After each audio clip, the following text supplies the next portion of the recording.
حضرت ابو سعید خدری رضی اللہ تعالی عنہ سے روایت ہے کہ نبی کریم صلی اللہ تعالی علیہ وسلم نے ارشاد فرمایا ان من اشر الناس عند اللہ منزلۃ یوم القیامہ، فرمایا قیامت کے دن لوگوں میں سب سے زیادہ برا شخص اللہ کے نزدیک وہ ہوگا کہ الرجل یفضی الی المرأۃ، ایسا مرد کہ جو اپنی عورت کے پاس گیا، وتفضی الیہ ثم ینشر سرہا، اور عورت جو ہے اس کی طرف قریب آئی اور پھر اس مرد نے اس عورت کا راز ظاہر کر دیا۔ جس طرح ہوتا ہے عمومی طور پر جیسے نئی شادی ہو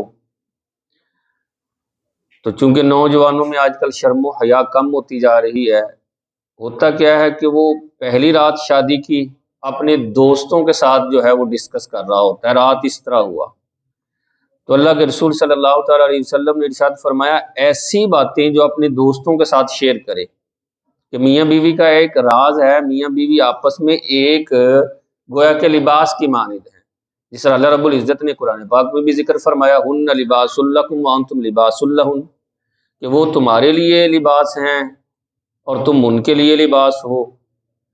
تو اگر کوئی بندہ یا بندی اپنی سہیلیوں کے ساتھ اور بندہ اپنے دوستوں کے ساتھ عورت کے معاملات اور عورت اپنے شوہر کے معاملات بتائے گی تو فرمایا یہ ایک ایسا راز تھا جس کو ظاہر کیا تو قیامت کے دن اللہ کے نزدیک سب سے برا شخص یہ ہوگا۔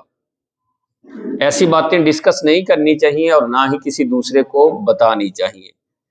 اس باب میں راز کی حفاظت کا ذہن دیا گیا ہے۔ اللہ کے رسول صلی اللہ تعالیٰ علیہ وسلم نے جو ہے وہ متعدد احادیث میں اس چیز کو بیان کیا ہے کہ مرد مومن کا جو راز ہے اسے راز ہی رکھنا چاہیے۔ ہمارے ہاں آج کل یہ بڑا عام ہوتا جا رہا ہے کہ راز کو راز نہیں رکھا جاتا، مطلب استاد نے شاگرد کو بتایا تو اس شاگرد جو ہے وہ دوسرے شاگردوں کو بتا دے گا، باپ نے اپنے بڑے بیٹوں کو بتایا تو بڑا بیٹا اپنے چھوٹے بہن بھائیوں کو بتا دے گا، اور اسی طرح جو مالک ہے اپنے ملازم میں سے کسی ایک کو خاص کر کے اس کے ساتھ راز کی بات کرتا ہے تو وہ ملازم جو ہے اپنے دوسرے دوستوں کے ساتھ، ورکروں کے ساتھ، جو اس کے ساتھ کلیگ ہیں ان کے ساتھ وہ راز ظاہر کر دے گا، تمہیں پتہ ہے مالک نے مجھے یہ کہا تھا، یہ راز کی بات ہے، کسی کو بتانا نہ۔ پہلے یہ ہوتا تھا، یہ بیماری صرف عمومی طور پر عورتوں کے اندر پائی جاتی تھی، عورتیں جو ہیں وہ پیٹ کی کمزور ہوتی تھیں اور زبان کی کچی ہوتی تھیں۔ اب زمانہ گزرتا جا رہا ہے تو مرد بھی ایسے ہی آ رہے ہیں، یہ بھی پیٹ کے کمزور ہیں اور زبان کے کچے ہیں، جہاں بیٹھتے ہیں بات کر دیتے ہیں۔ میڈیا کیوں زیادہ پروموٹ ہو رہا ہے؟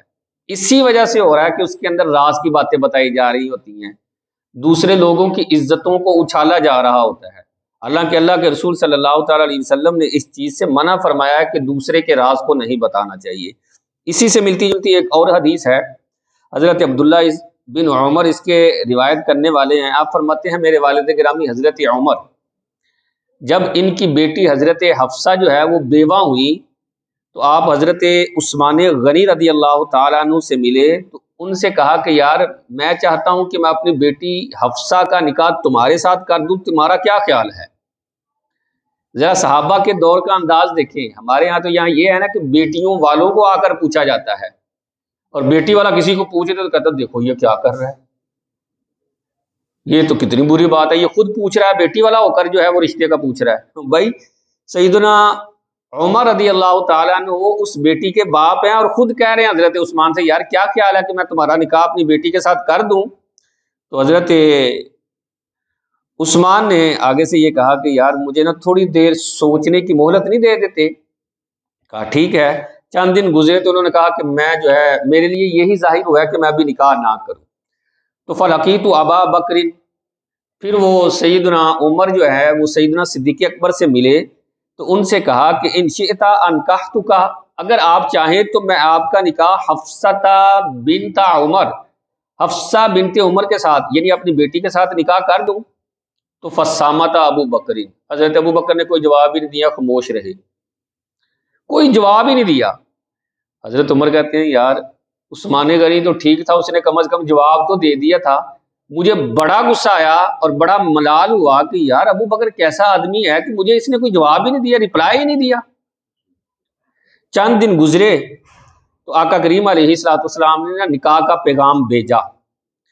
تو حضرت عمر کہتے ہیں کہ میں نے اپنی بیٹی کا نکاح حفصہ، پھر یہ ام المؤمنین ہوگی، چاہے سرکار کی بیوی جو ہے وہ مومنین کی مائیں ہیں، تو ان کے ساتھ جو کہتے ہیں کہ میں نے حفصہ کا نکاح سرکار کے ساتھ جو ہے وہ کر دیا۔ تو پھر مجھے فلاقیانی ابو بکر، حضرت ابو بکر مجھے ملے، تو کہنے لگے شاید آپ اپنے دل میں میرے لیے کچھ ملال پاتے ہیں کہ میں نے آپ کو کوئی جواب نہیں دیا تھا۔ جب آپ نے حفصہ کا نکاح کہا تھا کہ آپ کر لیں تو میں نے کوئی جواب نہیں دیا تھا، تو آپ کے دل میں کوئی بات آ گئی تھی؟ کہا ہاں بات تو ایسے ہی ہے۔ تو سیدنا صدیق اکبر رضی اللہ تعالیٰ عنہ نے پتہ کیا جواب دیا؟ فرمایا کہ میرے ساتھ اللہ کے رسول نے یہ بات کی تھی، حفصہ کے نکاح کے بارے میں نا بات کی تھی، تو یہ اللہ کے رسول کا ایک راز تھا۔ اگر میں اسی وقت کہہ دیتا کہ اللہ کے رسول نے بات کی ہے تو اللہ کے رسول کا راز ظاہر ہو جانا تھا، لہذا اس لیے میں خاموش رہا، میں نے تمہاری طرف کوئی بات نہیں لٹائی۔ اگر اللہ کے رسول حفصہ کے ساتھ نکاح نہ فرماتے تو پھر میرا ارادہ تھا کہ میں جو ہے حفصہ کے ساتھ نکاح کر لیتا۔ یہاں راز کو راز رکھنے کے بارے میں کہا جا رہا ہے۔ اسی طرح ہمارے معاشرے کے اندر رشتے کے معاملات جس طرح یہ ہے، کسی نے کسی سے رشتہ پوچھ لیا ہونا، حالانکہ ہے یہ راز کی بات، تو جناب پورے محلے کو بتایا جاتا ہے وہ فلاں کا رشتہ بھی ہمارے لیے آیا تھا، وہ فلاں کا بھی آیا تھا، اس نے بھی ایسے کیا، اس نے بھی ایسے کیا۔ کتنی بری بات ہے یار، یہ ظاہر نہ کرنے کا کہا گیا ہے کہ یہ راز کی بات ہے۔ اللہ کے رسول نے منع فرمایا ہے یہاں، گویا کہ راز کی حفاظت کرنی۔ حضرت انس جو کہ خادم رسول اللہ ہیں، 10 سال آقا کریم علیہ الصلوۃ والسلام کی خدمت میں رہے۔ آپ فرماتے ہیں کہ انا العب مع الغلمان، میں چھوٹا تھا اور بچوں کے ساتھ میدان میں کھیل رہا تھا، اس طرح ہوتا ہے بچے کھیلتے ہیں۔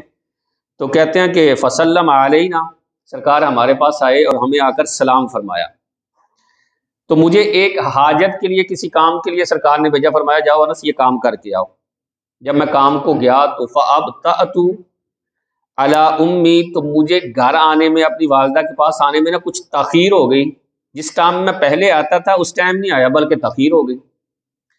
تو جب میں آیا تو میری ماں نے پوچھا ما حبسک، کس چیز نے تجھے دیر کی ہے، اتنی تاخیر کیوں؟ تو میں نے عرض کی کہ بعثنی رسول اللہ صلی اللہ تعالی علیہ وسلم لحاجت، اللہ کے رسول صلی اللہ تعالی علیہ وسلم نے مجھے کسی کام بھیجا تھا۔ تو ماں نے پوچھا ما حاجت، وہ کام کیا تھا بتا نا۔ تو حضرت انس تھے بچے لیکن بڑے سمجھدار اور سیانے تھے، کہنے لگے انہا سر، امی جی وہ ایک راز تھا۔ اب ماں صحابیہ تھی، یہ نہیں کہا مجھے راز ہے تو بتا۔ ماں نے اپنے بیٹے کی تربیت کرتے ہوئے کیا لفظ چنے؟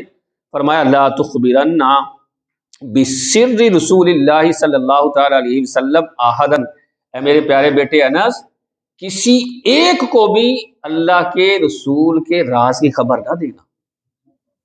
جو راز ہے اسے راز ہی رکھنا، اس کو ظاہر نہ کرنا۔ حضرت انس فرماتے ہیں میں نے زندگی گزار دی لیکن اللہ کے رسول صلی اللہ تعالی علیہ وسلم کا راز کسی کو نہیں بتایا۔ ہمارے ہاں بھی ایسا ہی ہونا چاہیے یار۔ دیکھیں نا نبی کریم صلی اللہ تعالی علیہ وسلم نے کتنے سونے لفظ فرمائے۔ فرمایا جو دنیا میں کسی کے راز کو یا عیب کو چھپا لیتا ہے، اللہ قیامت کے میدان میں اس کے عیبوں پر پردہ ڈال کر اسے جنت عطا فرما دے گا۔ اور فرمایا جو کسی کے عیب کو ظاہر کرے گا نا، اللہ قیامت کے میدان میں اسے ذلیل و رسوا کرے گا۔ ہمارے ہاں یہ ذہن نہیں، اب راز مطلب راز رہے۔ اولن تو کوشش ویسے ہمیں یہی کرنی چاہیے کسی کو بتایا ہی نہ جائے۔ ہاں بسا اوقات مصلحت ہوتی ہے، بتانا ضروری ہوتا ہے، کسی کے ساتھ مشاورت کرنی ہوتی ہے، لیکن اس بندے کو بتائیں یار جو آپ کا ہمدرد ہے، جو حاسد نہیں ہے، جس کے سینے میں آپ کے لیے کینہ نہیں ہے۔ آپ سمجھتے ہیں یار یہ میرا مخلص دوست ہے، مجھ سے محبت کرنے والا ہے، دین کی سمجھ بوجھ رکھنے والا ہے، اسے بتاؤں گا تو مطلب یہ اس کو ظاہر نہیں کرے گا۔ اور اگر بتا دے کوئی ہمیں اپنی کوشش کرنی چاہیے، نہیں بتانا چاہیے۔ اگر بتا دیا کسی دوسرے کو یا ہمیں بتایا تو علماء اور صوفیہ فرماتے ہیں ہمارے دل میں ایک قبرستان ہونا چاہیے، ادھر وہ راز سنے اور اس میں دفن کر دے۔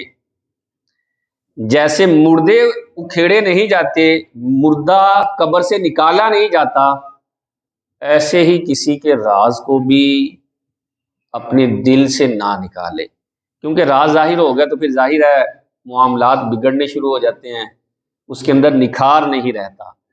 تو راز کے بارے میں کوشش کریں کہ وہ راز ہی رہے۔ اللہ رب العزت ہم سب کو قرآن و سنت کا فہم عطا فرمائے، آمین بجاہ النبی الامین صلی اللہ تعالی علیہ وسلم۔ والصلاۃ والسلام علیک یا سیدی یا رسول اللہ وعلی